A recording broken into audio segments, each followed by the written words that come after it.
राज्याच्या तापमानात होत असलेले चढ-उतार, अंशतः ढगाळ आकाश यामुळे पहाटे गारठा तर दुपारी उकाडा अशी परस्पर विरोधी स्थिती पाहायला मिळते। आज 7 फेब्रुवारी रोजी राज्यात अंशतः ढगाळ हवामानासह तापमानातील चढ-उतार कायम राहण्याची शक्यता हवामान विभागाने वर्तवली आहे। उत्तर भारतात थंडीचा कडाका कमी अधिक होत असून शुक्रवारी म्हणजेच काल 6 फेब्रुवारी रोजी पूर्व राजस्थानच्या सिकार येथे देशाच्या सपाट भूभागावरील निचांकी 4.5 अंश सेल्सिअस तापमान नोंदवले गेले।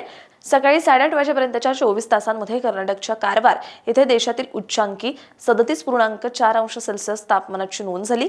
आग्नेय अरबी समुद्रात लक्षद्वीप परिसरावर समुद्र सपाटीपासून 1.5 किलोमीटर उंचीवर चक्राकार वाऱ्यांची स्थिती आहे।